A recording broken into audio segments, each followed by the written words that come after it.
अल्लाह कहता है लअमरुका इन्नहुम लफ़ी सकरतिहिम यअमहून, महबूब तेरी जान की कसम। शान देखें हुजूर पाक की, शान पाक, महबूब तुम्हारी जान की कसम, इन्नहुम लफ़ी सकरतिहिम यअमहून, वो बेईमान अपने दुनियावी नशे के अंदर भटक रहे हैं। महबूब तेरी जान की कसम, तेरे मर्तबे की कसम, तेरे दर्जे की कसम, वो नहीं जानते इसलिए भटक रहे हैं। हज़रत अब्दुल्ला इब्न उमर ने कहा अल्लाह रब्बुल इज़्ज़त ने हुजूर पाक को जो मर्तबा अता फरमाया है किसी को अता नहीं हुआ है। अल्लाह पाक ने जो शान हुजूर को अता फरमाई है किसी को वो शान अता नहीं फरमाई है। और हुजूर वो ज़ाते वाला सिफात है कि आपके सिवा किसी की जान की कसम भी नहीं खा गए। ऐसे मर्तबे वाले हैं हमारे नबी सल्लल्लाहु ताला अलैहि वसल्लम। आला हज़रत इमाम अहले सुन्नत ने कहा है कलाम इलाही में शम्सुद्दुहा, है कलाम इलाही में शम्सुद्दुहा, तेरे शहरो कलामो बका की कसम। आला हज़रत कहते हैं हुजूर पाक की शान पाक इस अजीम अजमत वाली है कि अल्लाह ने कहीं महबूब के शहर की कसम, कहीं महबूब के बोलने कलाम की कसम, कहीं महबूब के पैदाइश के जगह की कसम, गर्ज की हुजूर पाक के हाल और अहवाल की कसमें खा कर के बताया है कि हमारा जो महबूब शान वाला है ना, ऐसा शान वाला कोई है ही। हुजूर पाक सल्लल्लाहु ताला अलैहि वसल्लम को रब अज़्ज़ व जल ने इस दुनिया जहान के अंदर तो मर्तबे अता फरमाए ही फरमाए हैं, आखिरत में भी मर्तबे अता होने हैं। इस दुनिया के अंदर हुजूर पाक सल्लल्लाहु ताला अलैहि वसल्लम को जिन्होंने ज़ाहिरी आँख से देखा उन्होंने कबूल किया, जिन्हें नसीब हुआ वो ईमान लाया। और आज अगर हमारे अंदर सलाहियत पैदा हो और हम किताबों को पढ़े तो यकीनन हुजूर पाक के मर्तबे वहाँ पर भी मौजूद और लिखे गए हैं। ऐसा शान वाला कोई बंदा आया ही नहीं है, रब ने भेजा ही नहीं है। महबूब एक तन्हा सिवा हुजूर पाक सल्लल्लाहु ताला अलैहि वसल्लम के कोई ऐसा पाया नहीं गया। यहाँ के बाद जब वहाँ जाना होगा, कहाँ? आखिरत में, यौम आखिरत में पेशी होगी तो वहाँ का मर्तबा भी कुरान ने लिखा है। कुरान कहता है व मिनल लैली फतहज्जत बिही नाफिलतन लक असा अन यबअसका रब्बुका मकामम महमूदा। महबूब रात में कुछ नफल मजीद इबादत अपने लिए कर लिया कर, यकीनन तुम्हें तुम्हारा रब मकाम महमूद तक पहुंचा देगा। मकाम महमूद इसकी तारीफ और तशरीह की गई है मकाम शफाअत, मर्तबा शफाअत, दर्जाए शफाअत। ये हुजूर पाक सल्लल्लाहु ताला अलैहि वसल्लम को अता होना है। मकाम महमूद यानी ऐसी जगह जहां पर जो बंदा खड़ा है उसकी तमाम के तमाम लोग तारीफ करें। ऐसी जगह जहां पर जो बंदा खड़ा है ना, तमाम के तमाम उसकी तारीफ करें। और जब तमाम के तमाम तारीफ करें तो ऐसी कंडीशन बननी चाहिए, ऐसा माहौल पैदा होना चाहिए। अगर यहाँ दुनिया के हालात के एतबार से देखा जाए तो हुजूर के गुस्ताख बेअदब पाए जाते हैं। रब अज़्ज़ व जल वो माहौल और वो मकाम खड़ा कर देगा कि वो हज़रत आदम से लेकर आखिरी इंसान तक सारे हुजूर पाक की तारीफ करें।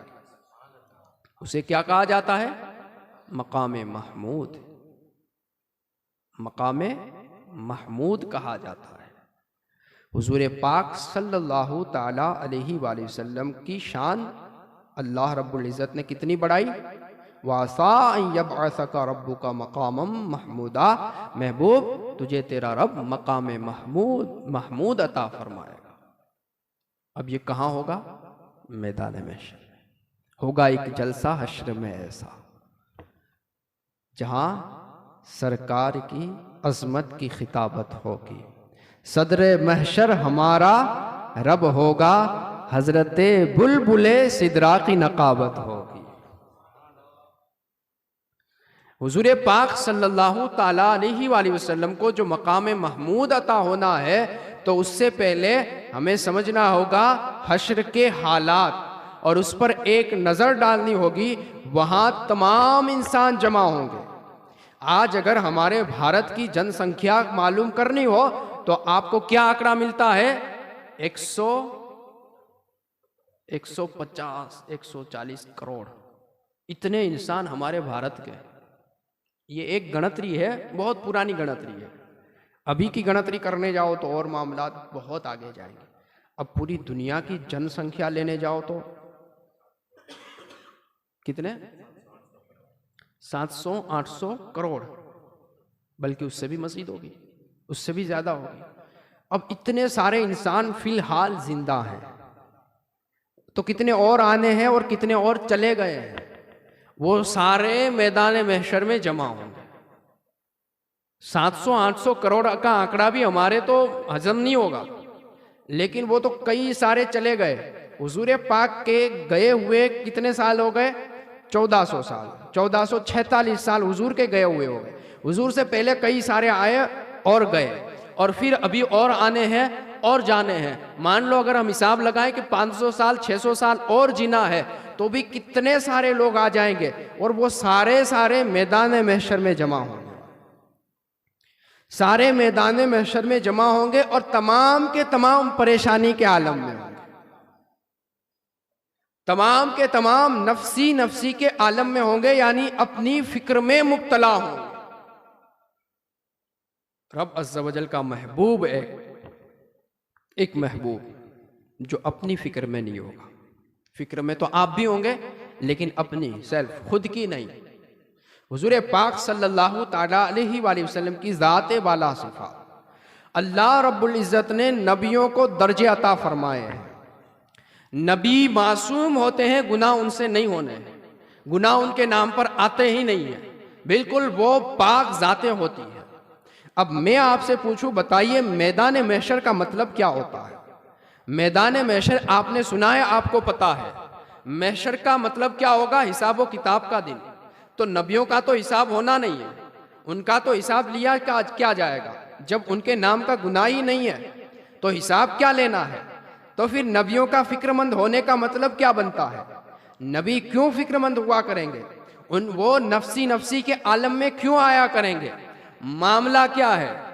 वजह क्या है?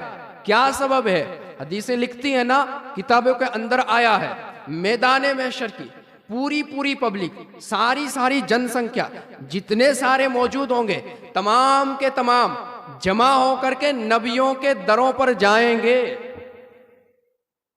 हजरत आदम के पास जाएंगे। अब्बा जान मेहरबानी करें, ये महशर तो देखो, ये हमारी हालतें तो देखो, हम पसीनों में डूबे जा रहे हैं, सूरज की तपिश तो देखो, मेहरबानी करें। तो वो क्या कहेंगे? मेरा काम नहीं है आज। क्या कह देंगे? आज मैं नहीं कर सकता, आज मेरा टाइम नहीं है। तो फिर हजरत आदम और नबियों के पास भेजेंगे। इस तरह से होते होते हजरत ईसा के पास, हजरत ईसा अला नबीना अलैहि सलातु व तस्लीम के पास।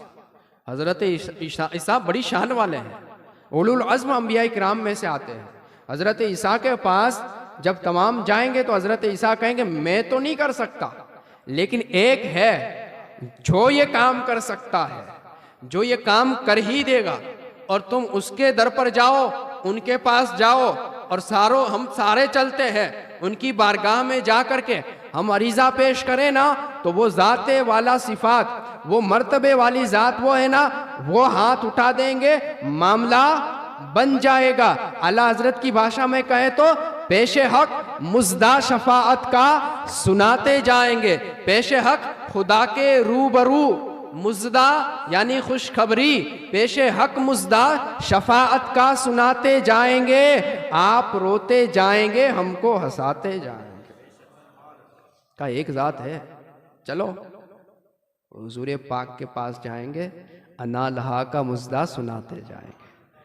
हुजूर पाक के पास जाएंगे ना तो हुजूर कहेंगे आओ आओ, मैं इसी काम के लिए हूँ, मैं इसीलिए यहाँ पर मौजूद हूँ। जब ये कंडीशन बनेगी ना तो एक से लेकर आखिर तक तमाम के तमाम कहेंगे वाह क्या शान है, वाह क्या मर्तबा है, कैसा बुलंद किया है अपने महबूब को। तमाम के तमाम हुजूर पाक की तारीफ करेंगे कि उस वक्त मैदान महशर के अंदर हुजूर पाक के जल्वों की वजह से काफिर को भी थोड़ी बहुत राहत मिलने वाली है। रहमतुल लिल आलमीन का सदका उन लोगों को भी मिलने वाला है। ईमान वालों की तो शानें और ही हो जाएंगी और उम्मतियों के तो मर्तबे कहाँ चले जाएंगे, उसका हिसाब किताब नहीं किया जा सकता। ये हुजूर पाक सल्लल्लाहु ताला अलैहि वसल्लम को जो मकाम महमूद अता होना है, इसकी बात ये है कि अगर मैं कहूँ कि 140-150 करोड़ लोग जिसकी तारीफ करें वो बंदा कैसा होगा, 700-800 करोड़ करे तो, और फिर अनगिनत अनत बेहिसाब अनलिमिटेड पर्सन जिसकी तारीफ करे उसका मर्तबा कैसा होगा। और अल्लाह ने नाम ही मोहम्मद रखा है। मोहम्मद का मतलब होता है जिसकी बहुत ज्यादा तारीफ की जाए। फिर रब कहता है मकाम में महमूद अता करूंगा। फिर हुजूर पाक ने हदीस पाक में फरमाया है अना सय्यदु वुल्दी आदम, मैं औलादे आदम का सरदार हूं। अल्लाह मुझे लिवाए हम्द अता फरमाएगा। लिवाए हम्द का तर्जमा करूं तो मतलब ये होता है तारीफ वाला झंडा। ये हम रखते हैं ना वो ईद मिलाद के ऊपर, वहां पर भी एक झंडा होगा, एक अलम वहां पर होगा, उसे क्या कहा जाएगा, लिवाए हम्द। हुजूर पाक फरमाते हैं मैं औलादे आदम का सरदार हूँ, वला फ़ख्र, और मैं ये बात फ़ख्र से गुरूर से नहीं कहता। अल्लाह मुझे लिवाए हम्द अता फरमाएगा, मुझे इस बात पर फ़ख्र नहीं, मेरे लिवाए हम्द के नीचे तमाम अंबिया किराम भी होंगे पर मुझे फ़ख्र नहीं। ये शान है हुजूर पाक की, और वो हुजूर हमारे नसीब हमारे मुक़द्दर में है। अल्लाह मकाम महमूद अता फरमाएगा। ये रब ने कहा असा अन यबअसका रब्बुका मकाम महमूदा। अरबिक ग्रामर के हिसाब से असा और लाल्ला जातन वहाँ शक शुबा की बात होती है, लेकिन जब इसका कॉन्टेक्ट रब की ज़ात से जुड़ जाए ना तो यकीन का माना पैदा करता है। यकीनन तुम्हें तुम्हारा रब मकाम महमूद यानी बहुत आली मर्तबा मकाम पर पहुँचा रहा है। जब तमाम के तमाम हुजूर की बारगाह में जाएंगे ना तो हुजूर क्या करेंगे, हुजूर सजदे में गिर जाएंगे, सजदे में जाएंगे, रोएंगे, गिड़गिड़ाएंगे। अल्लाह कहेगा इरफा रासका या मोहम्मद, ऐ मोहम्मद अपना सर उठाओ, ऐ मोहम्मद अपना सर उठाओ। उल तस्मा, मांगो, सवाल करो, दिया जाएगा।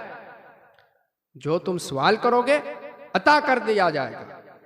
वशफा तो शफा, शफाअत कर तेरी शफाअत कबूल की जाएगी।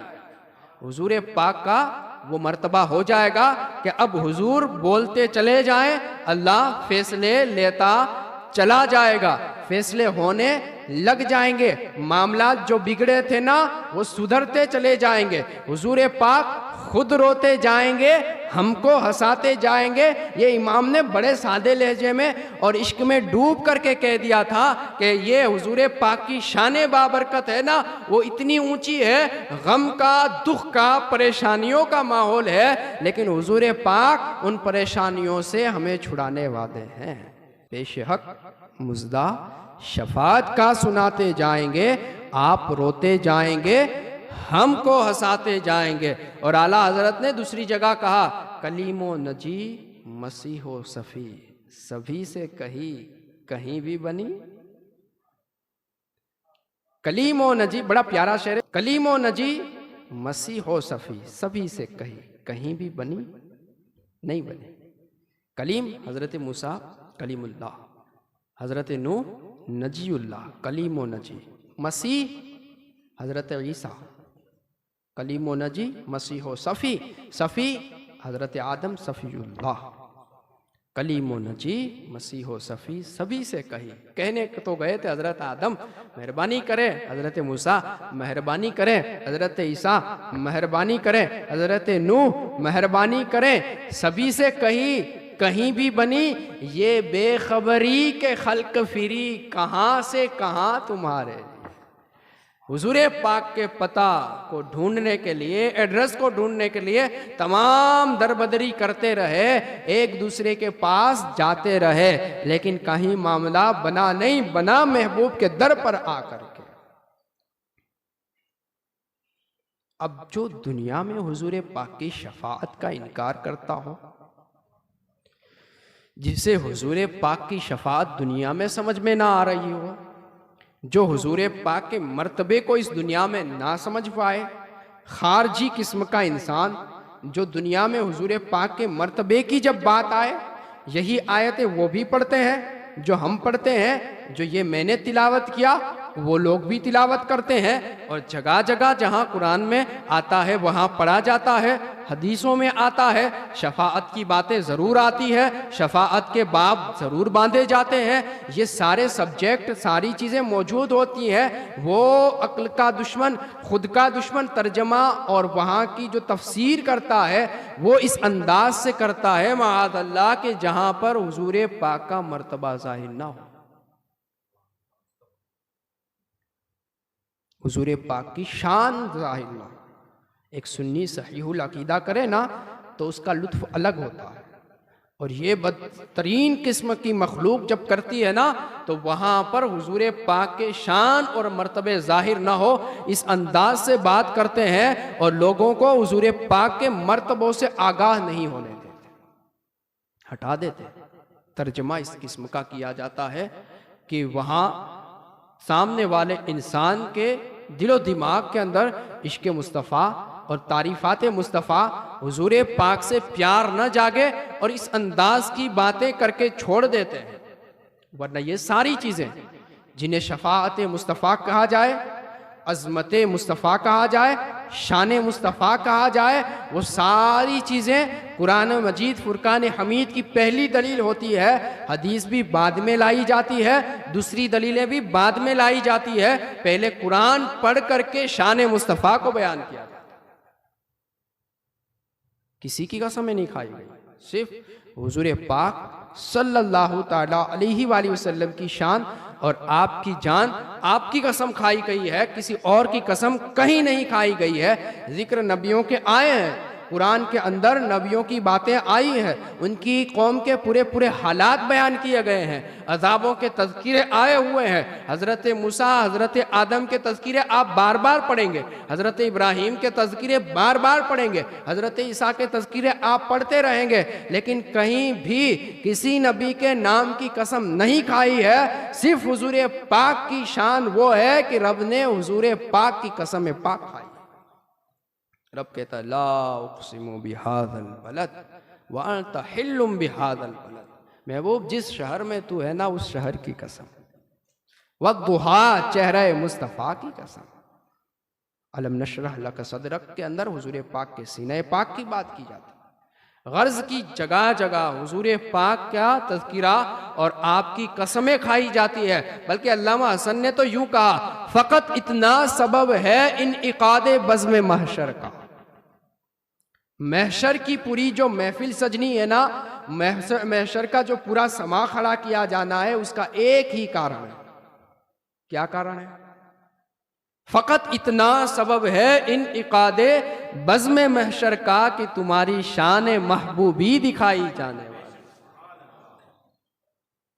मुरादें मिल रही है शाद शाद, उनका सवाली है, लबों पर इल्तिजा है, हाथ में रोज़ा की जाली है। ये शान हुजूर पाक सल्लल्लाहु ताला अलैहि वसल्लम को रब अज़्ज़ व जल ने अता फरमाई है। जब ये शान अता फरमाई है तो रब का वो महबूब चाहता है कि जो उम्मती है ना इस शान पर फिदा हो जाए, और फिदा होकर के करे क्या, इस जहान में रहे ना तो महबूब के मंशा के मुताबिक रहे, हुजूर पाक के इरादा पाक के मुताबिक रहे, हुजूर पाक के तरीक़े पाक के मुताबिक रहे कि यहाँ पर हुजूर पाक का रंग अपने अंदर चढ़ा ले तो वहाँ पर कोई देखे ना तो कह दे ये मुहम्मदी है, हुजूर पाक का चाहने वाला है, ए उम्मत मुस्तफ़ा सल्लल्लाहु ताला अलैहि वसल्लम है, वहाँ पर हमें परेशानियों में मुब्तला ना होना पड़े।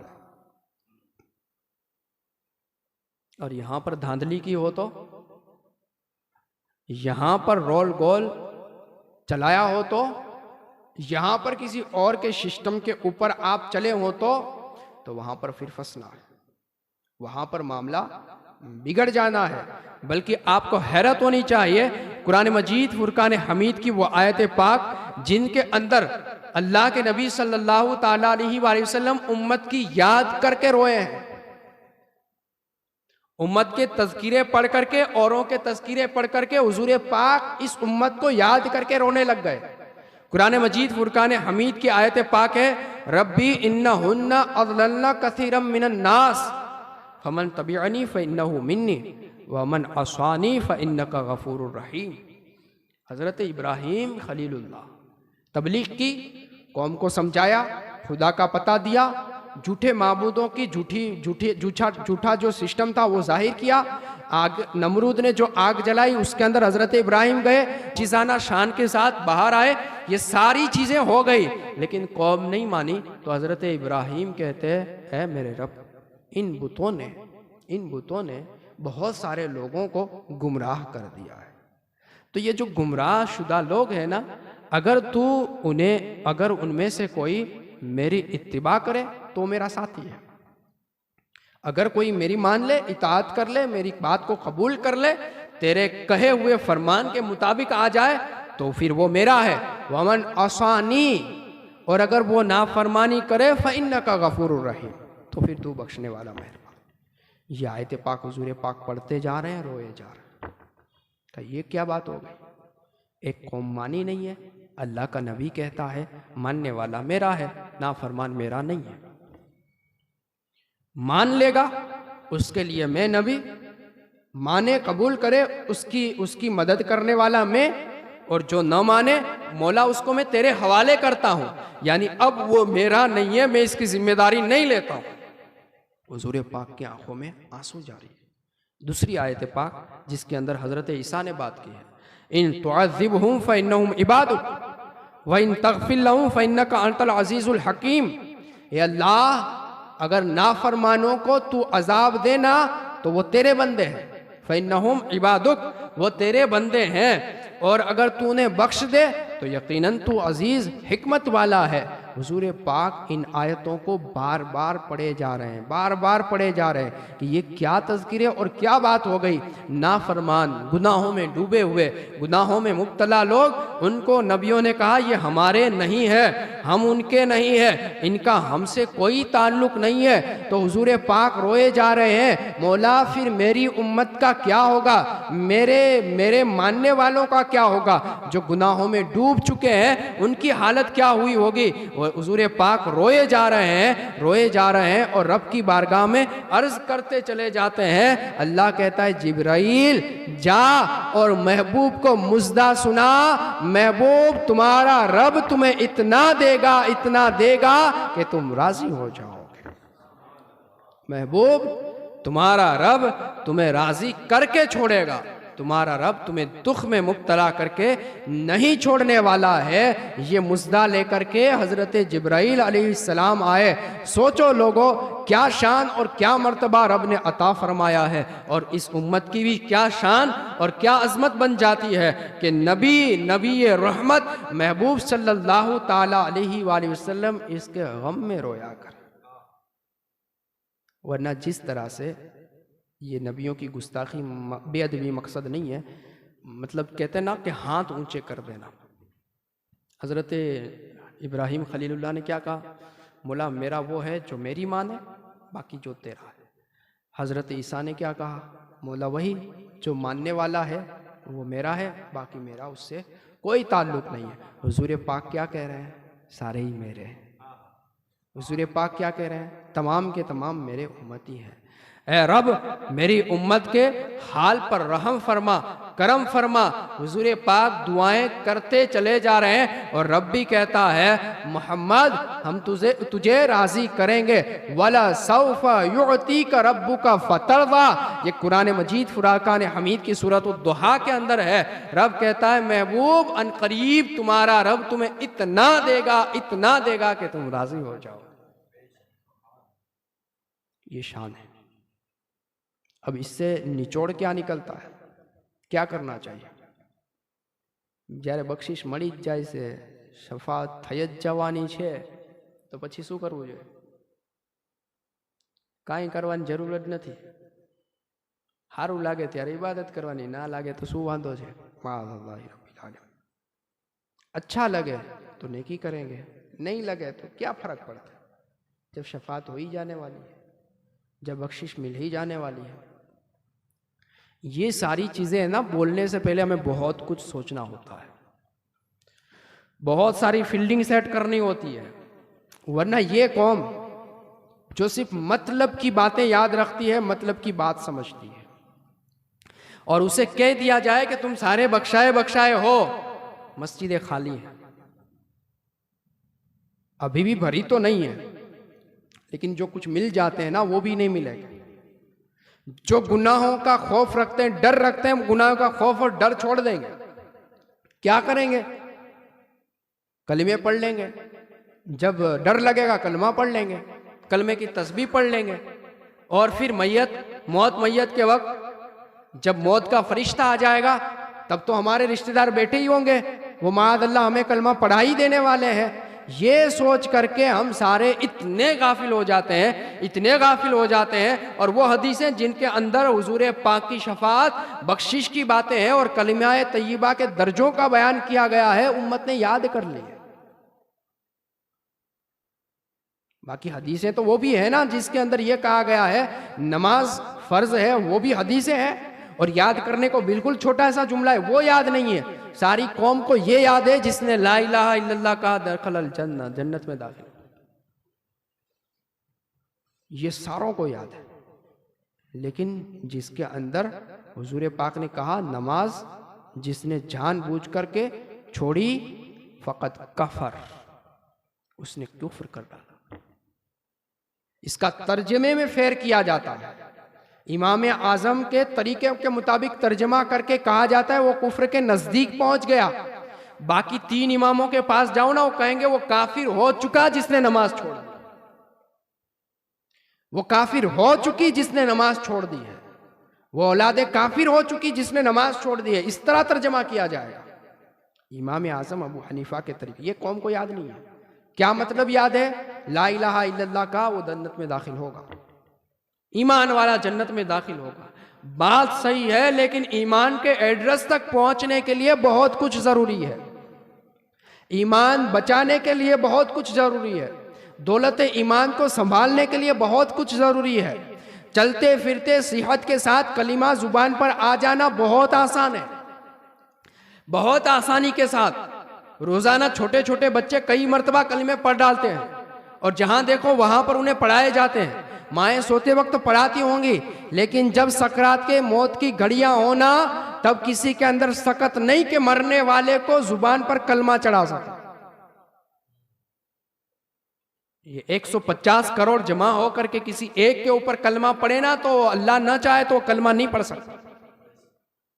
करोड़ों मर्तबा उसने कलिमे का विर्द किया हो, अगर दौलत ईमान मयसर नहीं है तो फिर उसकी जुबान पर कलमा नहीं आएगा। ये प्रैक्टिस करनी होती है हर हालत के अंदर। पता नहीं सकराते मौत किस हालत के अंदर आए, किस कंडीशन के अंदर आए, किस तकलीफ के अंदर आए, हमें पता नहीं है। तो हमें अपनी जिंदगी के हर लम्हे, हर हालत के अंदर कलिमाए पाक की प्रैक्टिस करनी। खुशी का माहौल हो, दुख गम का माहौल हो, ईद बारात का माहौल हो, जो भी माहौल हो, उसके अंदर हमें कलिमाए तय्यबा की प्रैक्टिस करनी। सोते भी याद रखना है, उठ करके भी याद रखना है। सोना वक्त पर है, उठना भी वक्त पर है। कलिमा की सदा जहां आए मोमिन का दिल धड़के, कलमे की सदा जहां गूंजे मोमिन का दिल धड़के। कान खुल जाए, बंदा बेदार हो जाए कि अब मेरे रब की तरफ से पुकार आ रही है। ये प्रैक्टिस कैसे होगी? मस्जिदों से गूंजने वाली अजान की आवाज, और उसके अंदर क्या कहा जाता है? अशहदु अल्ला इलाहा इल्लल्लाह, अशहदु अन्ना मुहम्मदर रसूलुल्लाह। जो बंदा उस आवाज पर जागने का आदी है ना, तो वो सकराते मौत के वक्त जागता रहेगा। जो इस आवाज पर बेदार हो सकता हो, इस आवाज की अजमत को समझता हो, इस आवाज की कद्र जानता हो और तमाम कामों को छोड़ करके उस पुकार पर जमा होता हो, तो जब मरेगा ना, कोई बोलेगा ला इलाहा इल्लल्लाह, तो ये बेदार होना चाहेगा। उठ नहीं पाया लेकिन जुबान तो खुल जाएगी। पूरा जिस्म जो बेदार कर लेता हो, पूरा शरीर जो बेदार कर लेता हो। सोना एक मौत है, सोना एक मौत को कहा जाता है, हदीसे पाक के अंदर आया है। और सोने की जो दुआ सिखाई जाती है ना, वो भी इसी किस्म की होती है। अल्लाहुम्मा बिस्मिका अमूतु व अहया, ये अल्लाह मैं तेरे नाम से मरता हूं और जीता हूं। यही सिखाया समझाया जाता है। उठने की दुआ के अंदर भी यही कहा जाता है, वहां पर भी यही तारीफ की जाती है, अल्लाह का शुक्र है जिसने मुझे मौत के बाद जिंदगी दी है। तो जो मरने के बाद सदा अजान की, कलिमे की सदा के ऊपर जाग सकता हो, वो कलमा पढ़ सकता है। और जो वहां नहीं जाग सकता, जो वहां पर उठ नहीं सकता, तो फिर उसकी जुबान पर कलमा आ भी नहीं सकता। लोगों की मेहनतें रायगा जाएंगी, वहां पर उस वक्त कलमा जुबान पर नहीं चढ़ सकता। वहां पर शरीर के अंदर की जो कैफियत है बड़ी सख्त है। सकराते मौत की घड़ियां और कब्र की घड़ियों के बारे में बड़ी सख्ती से बयान किया गया है। हुजूर पाक ने कहा, जिसने सकराते मौत को आसानी से पार कर लिया, उसके लिए तमाम मंजिलें आसान है। सकराते मौत बहुत आसान नहीं है। इंसान के शरीर के अंदर तमाम अंग के अंदर दर्द हो, बताइए वो जबान को अपनी खुशी से कैसे चला सकता है? हमें अगर अपने शरीर के अंदर किसी हिस्से के अंदर दर्द हो, तो हमारा पूरा शरीर तकलीफ के अंदर मुब्तला होता है, परेशानी के आलम के अंदर होता है। हम जानते हैं, हमें रोजाना कोई चीज का प्रॉब्लम है, सर का दर्द है, किसी को हाथ का दर्द है, जो भी है, लेकिन वो उसको कंट्रोल नहीं कर सकता। रोजाना का मामला है, पूरी प्रैक्टिस है, फिर भी आप बर्दाश्त नहीं कर सकते।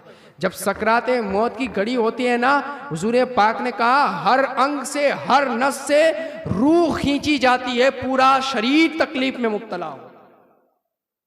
जब पूरा शरीर तकलीफ में मुब्तला हो, तो जुबान कैसे चल सकती है?